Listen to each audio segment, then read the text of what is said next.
You know that moment when your entire world crumbles in the span of 3 seconds? When everything you believed about your life, your marriage, your friendships, turns out to be nothing but a beautiful lie? Well, I lived that moment. And those 3 seconds, they happened right in my own dining room during what was supposed to be a perfect family dinner. My name is Sarah, and until 6 months ago, I thought I had it all figured out. I was 32, married to my college sweetheart, David, for 8 years, living in our dream house in the suburbs, and surrounded by the most amazing group of friends anyone could ask for. At the center of that group was Emma, my best friend since we were 14, my maid of honor, the person I trusted more than anyone in this world. Emma wasn't just my best friend, she was practically family. She had keys to our house, knew all our secrets, and was always there for every milestone, every celebration, every crisis. When David proposed, Emma was the first person I called. When we bought our house, she helped us paint every single room. When I had my miscarriage 2 years ago, Emma held me while I cried for hours. She was woven into the fabric of our lives so completely that I couldn't imagine existing without her. That's what made what happened so devastating. Because when someone that close to you betrays you, it doesn't just break your heart, it shatters your entire sense of reality. The evening started like any other family dinner. It was a Saturday in October, the kind of crisp autumn day that makes you grateful to be alive. David had been working long hours at his law firm, and I thought it would be nice to have everyone over, reconnect, laugh, share good food, and better wine. I spent the entire day preparing David's favorite meal: herb-crusted salmon, roasted vegetables, and that chocolate mousse he always raved about. Emma arrived early, as she always did, carrying a bottle of expensive wine and wearing that radiant smile that had charmed everyone since high school. She looked stunning, her blonde hair perfectly styled, wearing a dress that hugged her curves in all the right places. But then again, Emma always looked stunning. It was just who she was. "Sarah, this smells incredible," she said, giving me that warm hug she was famous for. "David is so lucky to have you." If only I had known then what those words really meant. Our other friends started arriving around 7. Mike and Jessica, Tom and Linda, and Marcus, who had just gone through a messy divorce and was finally ready to socialize again. The dining room filled with laughter and conversation, the kind of evening that makes you feel blessed to have such wonderful people in your life. David was in his element, telling stories about his latest cases, making everyone laugh with his impressions of difficult clients. I watched him from across the table, feeling that familiar flutter of love and pride. Even after 8 years of marriage, he could still make my heart skip a beat. His dark hair was starting to show just a hint of gray at the temples, which only made him more distinguished. His green eyes sparkled when he laughed, and I caught myself thinking how lucky I was to call him mine. Emma was sitting next to him, as she often did. They had always gotten along well. Sometimes I joked that she loved him almost as much as I did. She would laugh and say, "How could I not? You picked the perfect one, Sarah." Throughout dinner, I noticed little things that didn't quite register as significant at the time. The way Emma's hand lingered on David's shoulder when she leaned over to refill his wine glass. How their eyes met across the table when they thought no one was looking. The private smile they shared when David made a joke that wasn't really that funny. But I was busy playing hostess, making sure everyone had enough food, keeping the conversation flowing, clearing plates, and preparing dessert. I was so focused on making sure everyone was having a good time that I missed the signs that were probably right in front of me all evening. After the main course, I excused myself to get the chocolate mousse from the kitchen. As I was adding the final touches, a sprinkle of cocoa powder and a few fresh berries, I realized I had forgotten to offer coffee to go with dessert. I quickly started the coffee maker and decided to pop back into the dining room to ask who wanted some. That's when my perfect life ended. I walked back toward the dining room, carrying the dessert plates, humming softly to myself. The sound of laughter and conversation had died down, which I thought was odd, but maybe everyone was just taking a break between courses. I pushed through the swinging door that separated the kitchen from the dining room, and that's when I saw them. David and Emma. Kissing. Not a friendly peck on the cheek, not an accidental brush of lips. They were kissing with the kind of passion that takes your breath away, the kind of kiss that speaks of familiarity, of longing, of love. Emma's hands were tangled in David's hair, and his arms were wrapped around her waist, pulling her closer. They were completely lost in each other, oblivious to the world around them. The dessert plate slipped from my hands and crashed to the floor, chocolate mousse splattering across the hardwood like dark blood. The sound was deafening in the sudden silence. They broke apart instantly, both turning to look at me with expressions of pure horror. "Sarah," David said, his face going white as a sheet. "Sarah, I can explain." But I couldn't hear him. There was this rushing sound in my ears, like standing next to a waterfall. My vision started to blur, and I felt like I was drowning while standing perfectly still. This couldn't be happening. This couldn't be real. Emma stood up so quickly her chair fell backward. Her lipstick was smudged, her perfect hair mussed, and there were tears already streaming down her face. "Sarah, please, let me... How long?" The words came out of my mouth before I even realized I was speaking. My voice sounded strange, hollow, like it was coming from someone else entirely. They both stood there frozen, neither of them able to look me in the eye.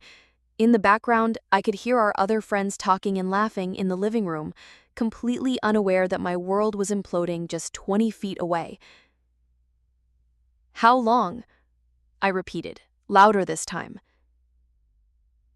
Emma opened her mouth, closed it, then opened it again.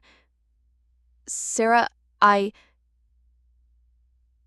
2 years. It's been 2 years."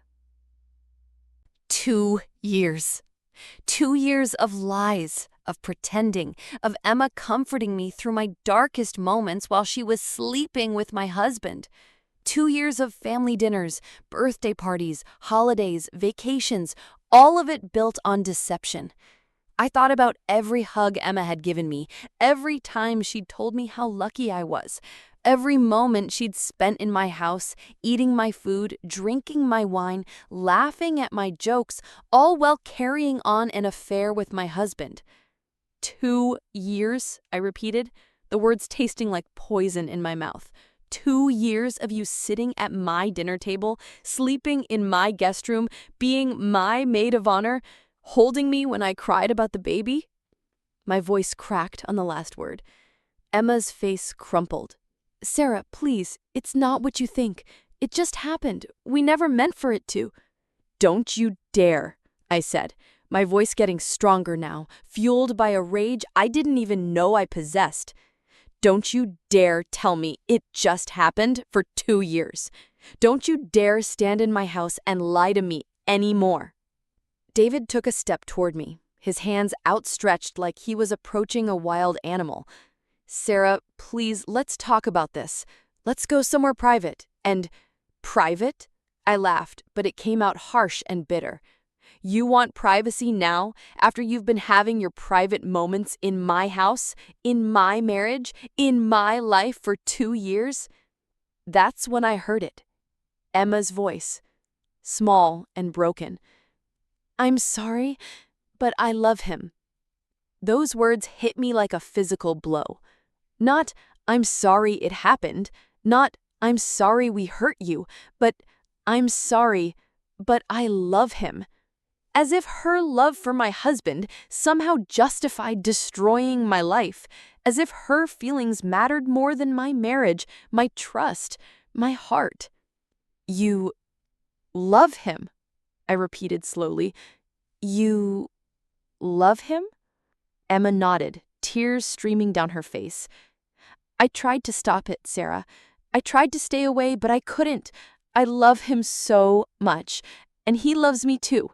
We never wanted to hurt you, but we couldn't help it." Something inside me snapped. Get out. The words came out low and dangerous, in a voice I didn't recognize as my own. Sarah, please, David started.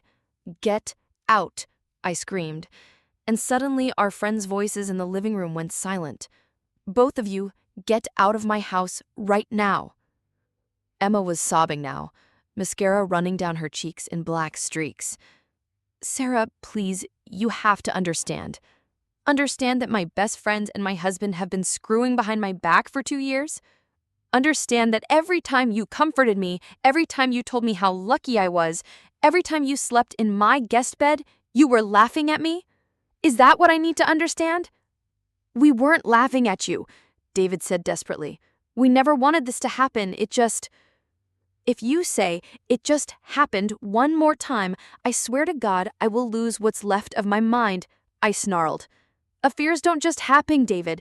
You don't accidentally fall into bed with someone for 2 years. You don't accidentally lie to your wife's face every single day. You don't accidentally plan secret meetings and stolen moments and God knows what else.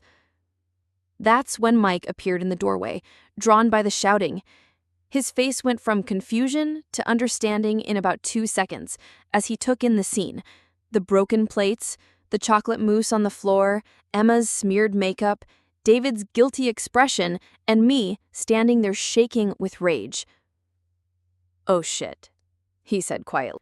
Mike, could you please tell everyone that dinner is over? I said, my voice eerily calm now. Tell them there's been a family emergency and they need to leave. Now. Mike nodded and disappeared back toward the living room. I could hear him making excuses, gathering people's coats, ushering them toward the front door. Good old Mike, always reliable in a crisis. Sarah. Emma tried again, reaching out to touch my arm. I jerked away from her like she was on fire. Don't touch me. Don't ever touch me again.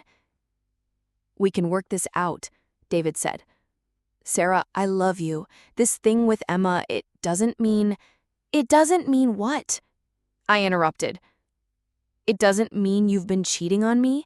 It doesn't mean you've been lying to me every day for 2 years. It doesn't mean you've made a mockery of our marriage. It means I made a mistake, he said desperately. A huge mistake, and I'm sorry, but we can get past this. We can go to counseling. A mistake? I laughed again, that bitter sound that didn't sound like me at all. David, a mistake is forgetting to pick up milk on your way home from work. A mistake is double booking dinner plans. Having a 2-year affair with my best friend isn't a mistake. It's a choice. It's 1,000 choices, made every single day to betray me. Emma was still crying, but now she looked angry too. You don't understand what it's like, she said through her tears. You don't know how hard this has been for us, how much we've suffered. How much you've suffered? I stared at her in disbelief. How much you've suffered? You've been sleeping with my husband for 2 years, and you think you're the one who's suffered? We've been torn apart by this, she continued, her voice getting stronger. Do you know how awful it's been pretending to be your friend while being in love with David? Do you know how many times we tried to end it? How many times we stayed away from each other? How hard we fought against these feelings? But not hard enough to actually stop, apparently. The front door slammed, and suddenly the house was quiet except for the 3 of us and the sound of Emma's crying. Our friends were gone, probably standing in the driveway wondering what the hell just happened, but that was the least of my concerns right now. I want you both out of my house, I said firmly. Now. Sarah, this is my house too. We need to talk about this like adults. Adults don't sneak around behind their spouse's back for 2 years. Adults don't bring their mistress to family dinners. Adults don't make their wife look like a fool in front of all their friends. But David wasn't giving up that easily. You're right, David said, running his hands through his hair. This is our house, Sarah. We bought it together. We built our life here together. That has to count for something. Built our life together? I couldn't believe what I was hearing. What life, David? The life where you were sleeping with my best friend? The life where every conversation, every dinner, every moment we shared was built on lies? Emma had finally stopped crying and was watching us like she was at a tennis match. There was something in her expression that I didn't like, a sort of calculating look, like she was waiting for something. David's right, she said suddenly. We need to be honest about everything now. Sarah, there's more you need to know. A chill ran down my spine. More? David shot Emma a warning look, but she ignored him. Tell her, David. Tell her about the apartment. Emma, don't... David started. What apartment? I asked, though I wasn't sure I wanted to know the answer. Emma stood up straighter, and for the first time since I'd caught them, she looked almost defiant. The apartment David rented for us, the one we've been living in together on weekends when he tells you he's working late or going on business trips. The room started spinning. What? I wanted to tell you, Emma continued, her voice getting stronger. I've been begging him to tell you for months. We love each other, Sarah. This isn't just some sordid affair. We want to be together, really together. I looked at David, waiting for him to deny it, to tell me Emma was lying or exaggerating, but his face said everything I needed to know. You rented an apartment. You've been living together. Only on weekends, David said quickly, as if that made it better. Sarah, I never meant for it to go this far, but Emma's right. We love each other, and I think maybe it's time we were all honest about what this means. What it means? I felt like I was in some kind of nightmare. What it means is that my marriage is over. It doesn't have to be, Emma said, and there was something in her tone that made me look at her more closely. Sarah, you're a strong, beautiful, intelligent woman. You could have any man you wanted. Maybe this is the universe telling us that we all deserve to be with the people we're meant to be with. The people we're meant to be with, I repeated. You think you and David are meant to be together? I know we are, Emma said simply. I've known it for 2 years, and deep down, I think you know it too. You've seen how happy he is with me, how natural we are together. You've seen it, even if you didn't want to admit it. I had seen it. Those little moments I dismissed, the easy way they talked to each other, the inside jokes I wasn't part of, the way David's face lit up when Emma walked into a room, I'd seen it all, and convinced myself I was imagining things. So what are you saying? I asked. That I should just step aside so you two can live happily ever after? I'm saying maybe we should all stop pretending, Emma said. David and I love each other. We've been trying to fight it for 2 years, but we can't anymore. And you deserve someone who loves you the way David loves me. The audacity of it took my breath away. She was standing in my dining room, telling me that I should be grateful for their betrayal because it would free me up to find someone else, as if 8 years of marriage meant nothing, as if I was just an obstacle to their true love story. But then something shifted inside me. The rage that had been consuming me started to transform into something else, something clearer and colder. You know what? I said, quietly. You're absolutely right. Both David and Emma looked surprised by my sudden calm. You are meant to be together, because you're both liars, and you're both selfish, and you're both the kind of people who can look someone in the eye for 2 years while betraying them. You deserve each other. Sarah, David started. No, let me finish, I said, holding up my hand. You want to be together? Fine. Be together, but you're going to do it somewhere else because I want both of you out of my life forever. And that's exactly what happened. Did you like this content? Then subscribe to the channel, activate the bell so you don't miss the next videos, leave a like, and share with anyone who needs to reflect on these family challenges. Together, we can transform our relationships.